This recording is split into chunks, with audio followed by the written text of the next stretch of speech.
तो नमस्कार दोस्तों, welcome back to my channel. I hope आप सभी अपने घर पे हैं, सेफ़ हैं, क्वारंटाइन में अपनी फैमिली के साथ अच्छा टाइम स्पेंड कर रहे हैं, क्योंकि भाई यही टाइम है। बस फैमिली को फिर टाइम नहीं दे पाओगे, फिर काम में लग जाओगे।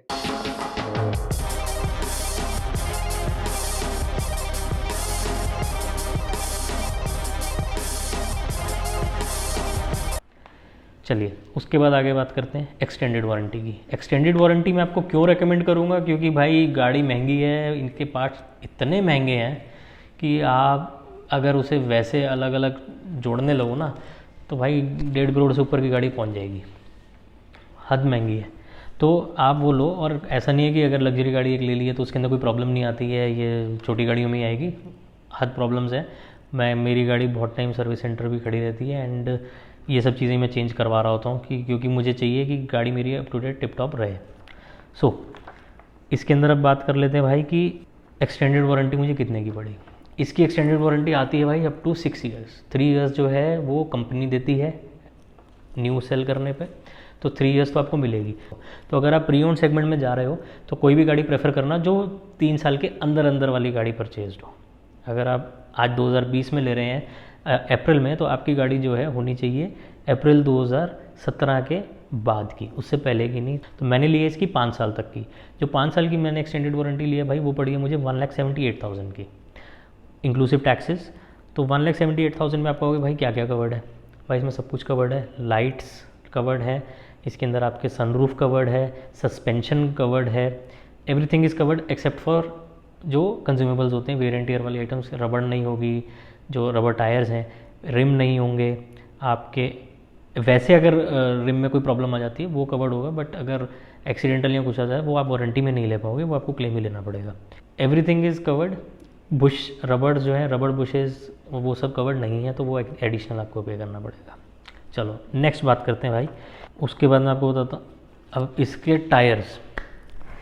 हद परेशान करेंगे भाई आपको इसके टायर्स। भाई इसके ट्यूबलेस टायर्स आएंगे, कॉन्टिनेंटल के लगा लो चाहे ब्रिजस्टोन के लगा लो, भाई 13,000 के आएंगे, 12 से 13,000 के। कंपनी वालों से लगवाओगे वो अलग से कॉस्ट जोड़ देंगे, लेबर की 2-3 हज़ार और जोड़ देंगे, वो 14-15 हज़ार का तो आराम से बिल बना ही देंगे आपका। ठीक है। उसके बाद अगर मैं बात करता हूँ, क्योंकि भाई लग्जरी गाड़ी है तो इसके अंदर आने चाहिए RFT। RFT क्या होता है? Run flat tyres. Run flat tyres जो होते हैं उसके अंदर एक एडवांटेज ये रहता है कि अगर आपकी गाड़ी पंचर हो जाती है हल्की सी, तो आप काफ़ी देर उसे चला सकते हो। गाड़ी पंचर जो है वो आपको फील नहीं होगी अंदर, एंड गाड़ी का रिम बच जाएगा, गाड़ी का टायर फटने से बच जाएगा। तो आप एक जगह से दूसरी जगह पहुंच सकते हो, 20-30 किलोमीटर आप आराम से चला सकते हो अगर थोड़ा बड़ा कील है। अगर छोटा मोटा है तो आराम से 100-150 किलोमीटर आप खींच जाओगे। अब आप कहोगे भाई इसकी बैटरी कितने की है। भाई मैंने रिस्क नहीं लिया, मैंने कंपनी से ही बैटरी लगवाई, मैंने बाहर से नहीं लगवाई कि पता नहीं कभी कहते इसमें लोड नहीं ले रहा या वो नहीं ले रहा, आपने बाहर से क्यों लगवाई, वारंटी वॉइड कर दें, इसलिए मैंने कंपनी से ही लगवाई। तो उस टाइम में मुझे पड़ी थी ये 20,000 रुपये की आफ्टर डिस्काउंट, जिसमें 30% मुझे डिस्काउंट मिला था। तो मान के चलो भाई कि आप 28,000 प्लस आपकी बैटरी भी आएगी। उसकी वारंटी मेरे ख्याल से 3 या 5 साल की थी, अच्छी थी, मुझे एग्जैक्टली याद नहीं है जब मैंने ली थी।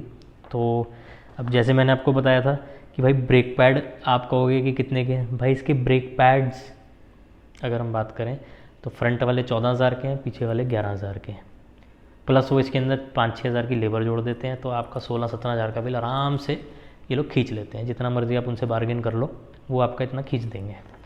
सो ये मैं आपको इसलिए बता रहा हूँ क्योंकि ये सर्विस के अंदर मेरे तो पैकेजेस में कवर्ड था, तो इस वजह से मुझे पे नहीं करना पड़ा। अब जो है मेरे ब्रेक पैड्स जब चेंज होंगे तो मुझे ये अलग से पे करना पड़ेगा। ठीक है जी। अब इसके बाद हम बात कर लेते हैं आपकी इसके अंदर एक मैं आपको बता देता हूँ, मेरे को 2-3 प्रॉब्लम्स आई थी इसके अंदर। जो ड्राइवर सीट है और जो को ड्राइवर सीट है वो भी मोटराइज्ड है। तो मोटराइज होने की वजह से आप हिसाब लगा लो कि भाई उसका भी एक बैटरी का खर्चा होगा, जो अभी तक मुझे पड़ा नहीं है। वो एक बार ही कुछ नॉइज़ करने लगा था ड्राइवर साइड वाला, तो मैंने अंडर वारंटी उसको चेंज कराया था। तो भाई हिसाब लगा लो आप कि वो भी 1.5 से पौने 2 लाख का खर्चा था। अगर वारंटी नहीं होती और वो जो नॉइज़ हो रही थी, या तो मुझे उसके साथ लिव विद करना पड़ता है या फिर मुझे उसको खर्चा देना पड़ता है इतना कंपनी को कि भाई ये मेरी चेंज करके दो बैटरी एंड सीट। उस हिसाब से उन्होंने पूरा पार्ट रिप्लेस करके दिया अंडर वारंटी, तो वो जो अच्छी चीज़ थी।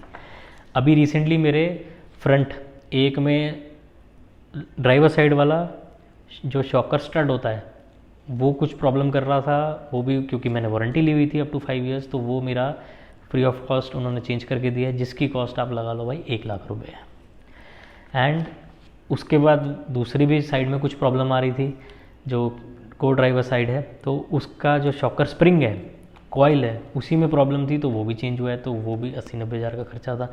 उसके अंदर कोई एक रबड़ बुश डलती है, उसका 15,000 रुपये रबड़ की कॉस्ट थी, जो मैंने अलग से पे करी है। तो ये हो गया। सेकंड, जो आपका भाई सनरूफ का चैनल है, वो भी मेरा 1.5 साल के अंदर थोड़ा सा डिस्टर्ब हो गया था कि अलाइनमेंट हिल गई थी उसकी, तो वो भी मैंने चेंज कराया अंडर वारंटी, तो पूरा चैनल चेंज होके दिया था। तो अब समझ लो कि भाई 5 साल हो गए गाड़ी को। अब आप कहोगे मैं रैश चलाता हूँ या मेरी बड़ी गंदी ड्राइविंग होगी, मुझे गाड़ी नहीं चलानी आती, कैसा होता है। तो भाई अब जैसे भी समझ लो, आप अच्छे से चला लेना, आपके ये खर्चे बच जाएंगे। मैंने नहीं चलाई, मेरे खर्चे, मैंने क्योंकि एक्सटेंडेड वारंटी ली हुई थी, इसलिए मुझे उतने पिंच नहीं कर रहे। हाँ, क्योंकि पहले ही मैं इतना पैसा दे चुका हूँ, तो उस टाइम तो पिंच किया था, अब नहीं पिंच कर रहे। ठीक है भाई। अब इसके अंदर जो मेजर प्रॉब्लम, सबसे मेजर प्रॉब्लम, ये चीज़ आप सोच के लेना भाई गाड़ी, इसके जो साइड मिरर्स है ना, जो हम कहते हैं आउटसाइड रेयर व्यू मिरर्स, अक्सर वो भाई गुल हो जाते हैं, मतलब चोरी हो जाते हैं। क्यों हो जाते हैं? क्योंकि भाई महंगे इतने हैं। अब क्यों आप कहोगे महंगे हैं? तो भाई अगर आप आउटसाइड रेयर व्यू मिरर देखो, उसका जो सिर्फ शीशा देखो, बॉडी हटा दो आउटसाइड रेयर व्यू मिरर की, सिर्फ शीशा अगर दोनों साइड के आपके निकल जाते हैं, तो भाई टोटल खर्चा आपका बैठेगा 65,000 रुपये का। को ड्राइवर साइड का बैठेगा 10,000 का, 15,000 का, और 45 से 50,000 बैठेगा आपका ड्राइवर साइड का। तो इस वजह से भाई 65,000 रुपये अगर सिर्फ अंदर के शीशे ही निकल जाएँ, तो आपको तैयार रहना चाहिए इतना पे करने के लिए। एंड अगर खुदा ना खास्ता कहीं ऐसी जगह आपने खड़ी कर दी जहाँ पे कि किसी को अच्छा हाथ लग गया कि वो बॉडी वो भी निकाल ले ORVMs, तो भाई मोटा मोटा आपका 2,40,000 रुपये का खर्चा है। कि भी बाइफिकेशन बता देता हूँ कि अगर ड्राइवर साइड वाला हुआ है तो आपका 1,80,000 के आसपास का खर्चा बैठ जाएगा, और 60,000 के आसपास आपका खर्चा बैठ जाएगा दूसरी साइड का। अगर एक्सीडेंटल हो जाती है गाड़ी, तो आपको ये बता देता हूँ कि फ्रंट बम्पर का, रेयर बम्पर का, साइड फेंडर्स का क्या कॉस्ट, पेंट कॉस्ट आता है with including of labour charges. तो अगर आप फ्रंट बम्पर कराते हो तो भाई आपको पड़ेगा 13,000 का। रेयर बम्पर कराते हो पेंट, दोनों पेंट की बात बता रहा हूँ इंक्लूसिव लेबर, सो 13,000 रुपये पे करोगे फ्रंट बम्पर पेंटिंग के, 9,400 पे करोगे बैक बम्पर पेंटिंग के। अगर फेंडर में कुछ हो जाता है, साइड फेंडर्स हैं जितने भी फ्रंट एंड रेयर के, लेफ़्ट राइट दोनों साइड के, तो 12,540 रुपये पे करने के लिए तैयार रहना। ये एक साइड का बता रहा हूँ। तो अगर चारों साइड से हिट कर दोगे फेंडर्स पे, तो भाई इंटू 4 कर लेना। ठीक है जी। तो ये सब अगर आप लोगों को लगता है कि आप ये खर्चे उठा सकते हो, तो भाई ज़रूर गाड़ी लेना। अगर आपको लगता है कि भाई बहुत महंगी है, इन सब चीज़ों का हमने कभी ध्यान किया ही नहीं, हम तो सिर्फ सोचते रह गए कि हम गाड़ी लेंगे, एक महंगी गाड़ी ले लेंगे, कि लोग हमें सोचेंगे कि बहुत बड़ा आदमी है एंड टाइप। बट मेरी रिकमेंडेशन यही है कि अगर आप ये गाड़ी ले रहे हैं, प्री ओन्ड में ले रहे हैं या नहीं ले रहे हैं, नहीं मतलब न्यू ले रहे हैं, तो भाई वारंटी पैकेज ज़रूर देख लेना, सर्विस पैकेज ज़रूर देख लेना, और इन सब कॉस्ट को निकाल के आप देख लेना कि आपका बजट अलाउ करता है कि नहीं करता है। क्योंकि नो डाउट गाड़ी बहुत दमदार है, बहुत पंची है। आप पूछ रहे होगे भाई परफॉर्मेंस शुरू में बताइए कितनी भगा ली, कैसे नहीं। भाई मैं इसे 223 225 तक भगा चुका हूँ। मोटा मोटा आपको सिर्फ इतना बता देता हूँ। अगर आपको सर्विस के अंदर जानना है कि इसका जो मैंने आपको इतनी सारी कॉस्ट बताई, उसके अंदर क्या क्या कॉस्ट जुड़ी हुई की वजह से ये था, तो भाई बता देता हूँ। जो इसका गियर ऑयल चेंज हुआ था, जो 4th ईयर में चेंज हुआ था 60,000 किलोमीटर पे, जो मेजर सर्विस कहलाती है, गियर ऑयल जो चेंज हुआ था वो 23,330 रुपये का था। अगर मैं इसकी बात करूँगा ट्रांसमिशन ऑयल फ़िल्टर की, जो सिर्फ फ़िल्टर था वो था 4,300 रुपये का। एयर फ़िल्टर भाई इसका 8,100 रुपये का आता है, और इसका फ़ाइन पार्टिकल फ़िल्टर 7,000 रुपये का आता है। ठीक है भाई। फ्यूल फ़िल्टर इसका 14,900 रुपये का आता है। अगर ये गियर ऑयल टॉपअप वगैरह करेंगे तो 6-7 हज़ार के हिसाब से आपका खर्चा डाल देंगे, लेकिन ये क्या करते हैं 4 साल पूरे कंप्लीट होने पे तो पूरा ही निकाल के चेंज करते हैं, तो फिर 23-24 हज़ार का खर्चा हो जाता है। एंड ये वीडियो भाई अभी इतनी ही। अगली वीडियो जो मैं लेके आऊँगा आपके लिए, वो मैं लाऊंगा इस गाड़ी की परफॉर्मेंस के ऊपर। इस गाड़ी को आपको पूरा ब्रीफ करूँगा कि भाई गाड़ी के मुझे इंटरेस्ट आया था उस टाइम, अब तो काफ़ी और फीचर्स आ गए हैं। एंड एक वीडियो और बनाऊंगा भाई जिसके अंदर मैं आपको बताऊंगा कि किया सेल्टॉस के अंदर ऐसे कौन से फीचर्स हैं जो इस गाड़ी में भी नहीं है अभी।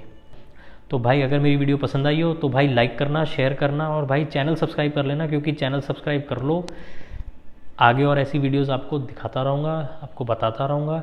अगर आपको और कोई गाड़ी का भी रिव्यू चाहिए, नई या प्री ओन्ड, तो भी आप मुझे बता देना। एंड अगर आप जानना चाहते हो कि कैसे ये सब प्री ओन्ड वाले भी और आपको बेवकूफ़ बनाते हैं गाड़ी की प्राइसिंग में, सो अभी के लिए इतना ही भाई।